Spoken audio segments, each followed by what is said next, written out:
A husband lashes out at his wife for spending their last $50 on a quirky Easter egg at a flea market until he unintentionally opens it and discovers something shocking inside. Rory and George Austin were both orphans who married young and lived a wonderful life with their twin daughters and 3 boys until their home was destroyed by fire and they were forced to live in a trailer. Rory and George were both blue-collar workers and they worked hard to make ends meet. But regardless of their financial situation, they nurtured their children with affection and never made them feel as though they would miss out on something because they weren't so well off. Sure, they didn't have grand and lavish birthday parties or exotic beach vacations, but they did enjoy modest family picnics or campfires every weekend. Rory's freshly baked cakes and cookies for birthday celebrations, and new outfits she would skillfully stitch on her sewing machine. Once, months before Easter, Rory and George planned to organize a big Easter celebration for the kids. They had begun saving for it pretty early, but unfortunately, things didn't go as planned, and in the end, all they had was $50 in their savings. To save on expenses, Rory decided to go shopping for decorations at a flea market, where she hoped to find a handmade wreath, cute painted plastic eggs, a basket, and fragrant candles for much less than they cost in a regular store. However, while browsing through the flea market, a quirky Easter egg caught her attention. It was fashioned like a bunny with a strange comical smile and had a stunning sunflower and lavender decor printed on it. Rory had no idea what came over her, but she couldn't stop herself from purchasing it. So she approached the seller.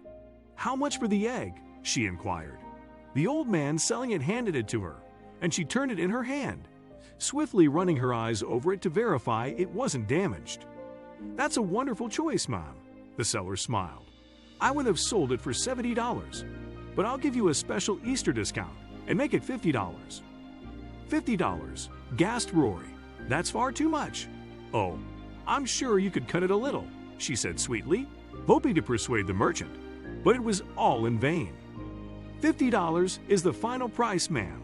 You either take it or someone else gets the good fortune of owning it, he declared confidently. Rory was in a fix. She wanted that egg so bad, she pulled out $50 and bought it.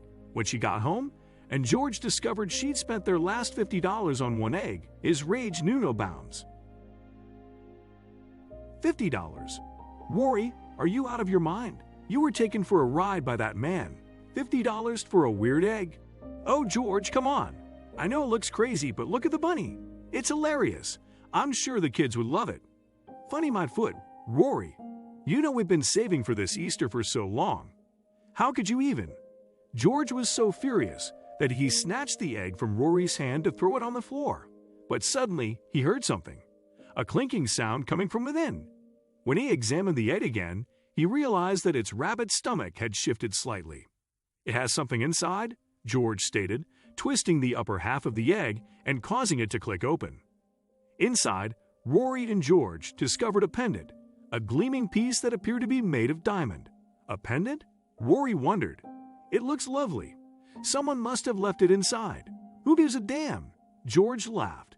It appears to be a genuine diamond. I need to get it appraised. Shut up, George. Rory snatched the pendant from his grasp. I don't care if it's a diamond or not. I'm returning it to the dealer who sold it to me. I don't want to live off someone else's money. Are you serious? We can move out of this crappy van into a better house. It looks like a real diamond, Rory. I don't care, George. I'm returning it, and that's final. With that, Rory returned to the flea market in search of the man who sold her the egg, but he wasn't there. She asked a few sellers if they knew when he'd be back, but no one knew anything. Rory thought she would never see him again. But then an elderly woman with a little booth in one corner approached her. He's not coming back, she said. You should go to his hometown. His name is Alfred. He left after he sold everything. That soon. He's been wanting to go home, but he didn't have enough money. I saw you buying that old egg from him. That was one of the last things he sold. Wait, I have his address. He used to be my neighbor, but I later moved to another house. Rory thanked the woman for her help and went back home. She needed money to travel to Alfred's hometown, but she didn't have any, so she had to ask George for it. Hey, George, we have something left in last month's emergency fund, right? Remember we said we'd use it in case of an emergency. I guess we can use that money and return the pendant. And what makes you think I'd back you up on that? I told you to sell that necklace, but you didn't listen. Then why should I listen to you?"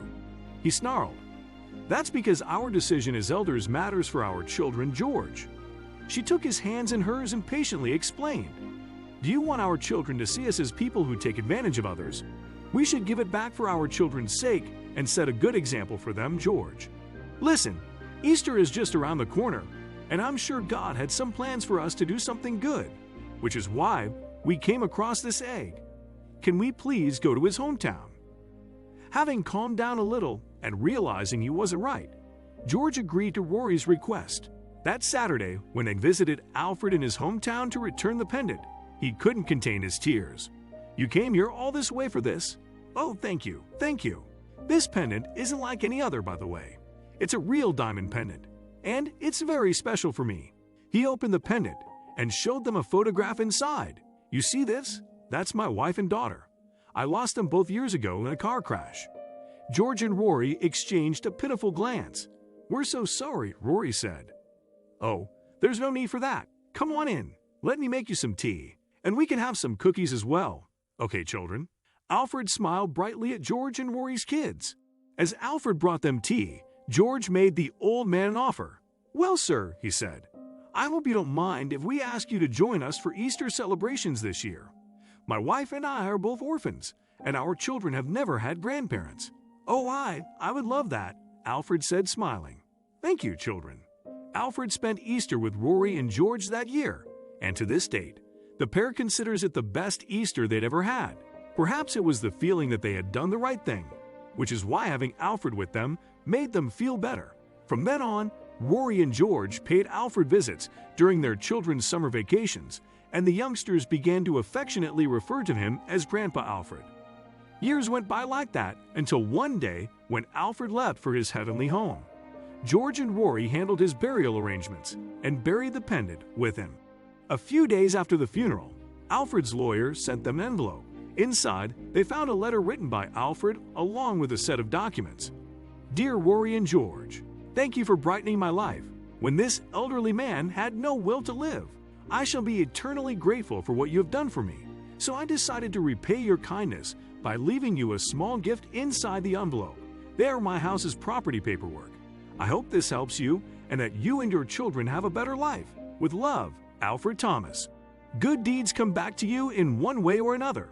Rory and George returned the necklace to Alfred, and in exchange, the old man left them his house. Happiness doesn't depend on money. Rory and George weren't rich, but they knew how to enjoy the simple things with love, which is why their children had a loving and happy childhood. Thank you for watching. Please don't forget to like, subscribe, and share this story with your friends. It might brighten their day and inspire them.